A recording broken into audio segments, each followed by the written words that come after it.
Stories bigger than Texas, the Alamo podcast. In late September, Hurricane Helene bore up the United States eastern seaboard. As the deadly storm moved inland, devastating rain stalled over Tennessee, washing away much of the state park that marks the birthplace of David Crockett. Today, we reveal the extent of damage at David Crockett Birthplace State Park, the powerful parallel it draws to Crockett's own life, and how you can help recover and preserve this foundational piece of Alamo history. I'm your host, Emily Baucom. Joining us today are Thomas Batchelor and Fred Bloom from David Crockett Birthplace State Park in Limestone, Tennessee. Thank you so much for making the time to call into the Alamo podcast. Thank you so much for having us. We sure do appreciate it. Describe your roles at the park and how big the team is that serves as caretakers of this historic land. Let's start with Thomas. My main role here is as a park interpretive ranger, posting programs, leading hikes, tours, different programs like tomahawk throwing, homestead tours, and things like that. We have a team of about 11 here, anywhere from park rangers, managers, admin, and maintenance. But we also have a massive community of volunteers, reenactors, and the community itself is always ready to help the park. And Fred, how about you? I'm also a park historic interpreter. And what I do at the park is I portray a settler from the period during the time that David Crockett lived here at the park. I talk to folks and visitors that come to the park, and many times doing first-person impressions, other times not. But basically just relating the history and the times and the lifestyles of the folks that were the pioneers and frontiersmen out in this area. Before we move forward, how are you all doing? I imagine many of you are dealing with flood damage at home as well as at the park. Yes, ma'am, to varying degrees. My wife and I fared pretty well. We're in the Johnson City area, so we just lost power for a little bit, but some folks on the other hand got it quite a bit worse than what we experienced. Well, at my homestead, we were pretty much isolated. Unfortunately, a lot of the roads leading out of the area that we live in, we were locked in because the bridges were all washed out and destroyed. Over time, a couple of bridges were reestablished, so we were able to get out of town, although we had to go way out of our way to get to where we're going. But we suffered no damage to the house. Folks in our immediate area, we all fared very well. The only inconveniences were just getting out of the area and being sure that we were stocked up pretty good with food and water. Well, we're glad you're safe. We know this was a deadly storm, and we know some of our audience has been to the park and is familiar with it. But for people who have not visited, please tell us where in Tennessee it is. Walk us through what's there and anything that's survived since David Crockett's time. Oh, absolutely. So we are in beautiful Limestone, Tennessee, which is in Greene County. So we had a campground, a visitor center, a group camp. We also had a living 18th century homestead. All of the structures that we had on the homestead were reproductions, but they were based off on research and documentation from the time periods. And we felt very confident that if the Crocketts were to come back today, they'd feel very much at home. We had a cabin, a corn crib, an animal shelter, a donkey barn, a spring house, a sweep well, a cash crop garden, as well as a little subsistence garden. We had a long hunter camp, a black powder range, and things really just relating to the time period and of this area. We do want to note that this is different from David Crockett State Park. That's in Lawrenceburg. What are the major differences between the two state parks? Well, the biggest difference is that this is the David Crockett birthplace is where he was born. David was born here on August 17, 1786, and by the time they left here, he was 6 years old, being one of 8 children. During this period of time, his oldest sister had passed on. Otherwise, it would have been a family of 9 children and 2 adults. We try to portray the lifestyles of the Crockett family here during the time they lived here. Now, with Hurricane Helene, as best as you can determine, how did the floodwaters move in? So the floodwaters, due to the high rainfall and, of course, the very high peaks of the mountains, all kind of funneled everything down into the Nolichucky River. And that water, as it was moving in, was moving quick, fast, and in a hurry, and then left no regard for anything in the way. Structures, people's lives, people's livelihoods. There was very little that was spared when the water was coming through the park. Now, your team has posted photos on Facebook showing the damage. Can you describe that damage and how that cabin and a monument there have fared? The closest approximate that I can give for how the park looks now very much looks like someone has dropped a bomb on the park. There's very little left standing, and what is left standing is unsalvageable. Unfortunately, when the river came in, the first thing that was taken was the homestead. So that was the cabin, any structures that were down there as well. It also took the cabin that was at the front of the park. The monuments, on the other hand, our large state monument that was finished in the 60s, that one was wiped out. It had a stone from every state around it, and we have recovered the main obelisk. We've also recovered 42 out of the 50 stones. Unfortunately, we are still missing Texas and Tennessee. Those are the two that I was looking forward to the most to. But the stepping stone monument that we have here that was placed there around the 1890s survived. We actually partnered with Virginia State Parks. Mr. Burt Greer, he came out as a monument preservation specialist to help us take the frame out around it and get it covered and get it to where we can transport it somewhere safer, while we work on the park for the future. Gosh, I mean, you two have just dedicated your lives and your careers to this park. You knew it was going to be bad probably after the hurricane moved away, but when you first saw the park for the first time after the storm, what was your reaction? It was a very visceral reaction. I had just recently left to go on the march with the Over Mountain Victory Trail. I was gone for about a week and everything was fine. And I came back and the park was quite literally gone. It was a complete change.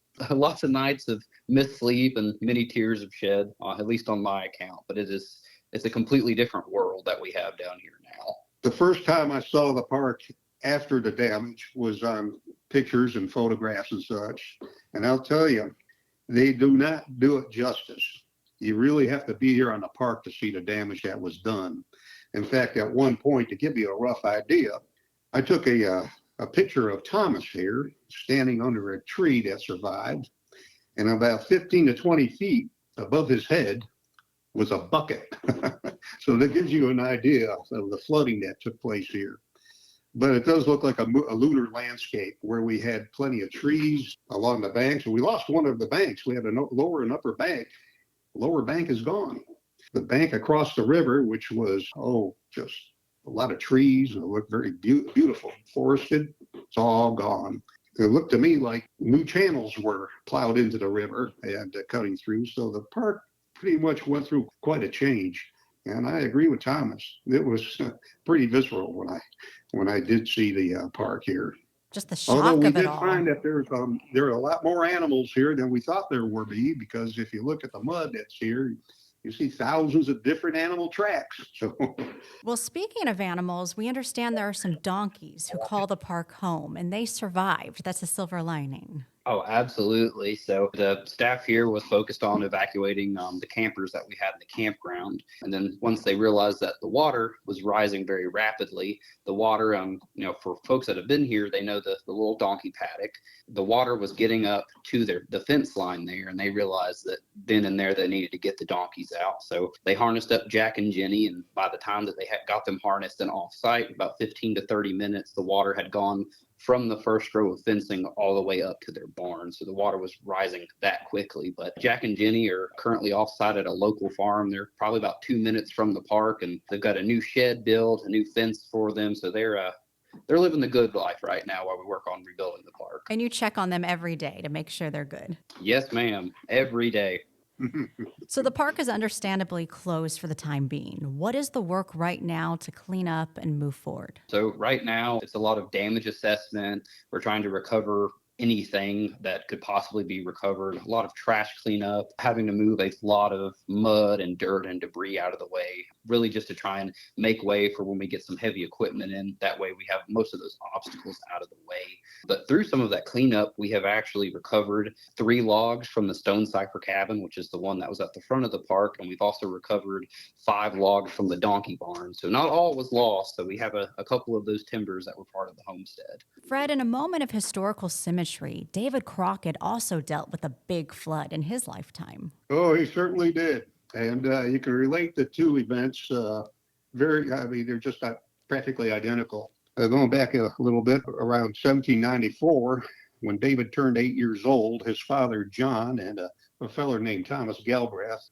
partnered up to build a water-powered mill on Cold Creek in Greene County, Tennessee. And this mill was located at the mouth of Cold Creek, where it ran into the Nollachucky. Well, A heavy storm brought in high flood waters, which fed into Cove Creek and the Nolichucky, and these rising waters overflowed their banks. And Crockett writes, "There came the second epistle of Noah's fresh, and away went the mill, shot, lock, and barrel." Now the flood waters did enter the Crockett's home, while John, his father, removed the family to keep them from drowning. And this was a severe financial setback to the Crockett's. Now, comparing this to the recent events here because of Hurricane Helene, the high flood waters were coming down the mountains, the high eastern mountains. These high waters fed into Limestone Creek and the Nolichucky River, causing the waters to rise up and overflow the banks, wiping out and taking away the entire homestead, as Thomas explained, and the campground. So right now, it does look like a lunar landscape. We also, of course, being the state park, we also suffered a severe financial setback, just like the Crockett's did. And people from all over the world listen to the Alamo podcast. How can they help you get the park back open in full recovery? Yes, ma'am. We're working right now. So, we used to have a lot of hikes and tours and things like that here at the park. But with the park being closed, we've mainly been focusing our efforts on outward expansion, helping other parks with their events, helping at other events and gatherings and things like that. But currently we are pushing folks towards our friends group, because they're currently raising funds to help build a replacement cabin, something more along the lines of what the Crockett's would have had here. But we're also, as we're working on the park, we're trying to make it safer for folks to be able to come out and volunteer. We're not quite at that point, but, once we get to that point, we keep telling folks just to keep an eye on our Facebook page. And of course, the park website, we'll be posting volunteer opportunities and future events and things like that. So just keep in touch with the park, what the park's posting, and of course, check the friends group out because they're one of the best ways to help out directly impact the park and the future of the park. That's the Friends of David Crockett Birthplace State Park page on Facebook. We're going to link to that to make sure our listeners have that resource.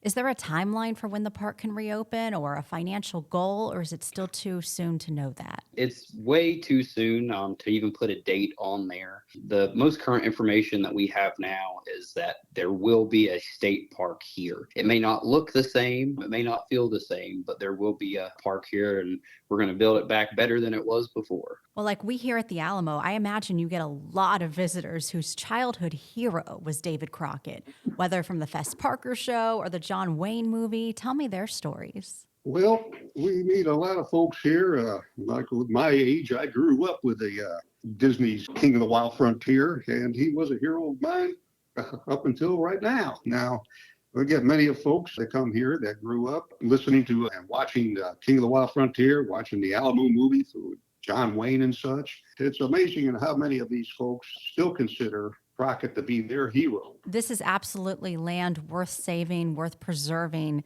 You just need people's help to get back there. Yes, ma'am. Like in Crockett's time, we always make the joke that the Crockett's and water never mix, from losing the cabin in Grist Mill to hitting a Sawyer while running barrel staves down the Mississippi.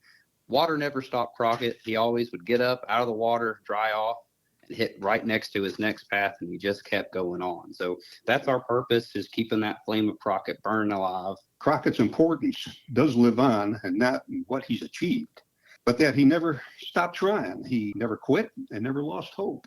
His life came to, I feel, to personify the strength of character, which we now call the pioneer spirit. Thomas Batchelor and Fred Bloom, best of luck with the job ahead, and thank you so much for joining us today. Thank you so much for having us on. Thank you very much. It was an absolute pleasure.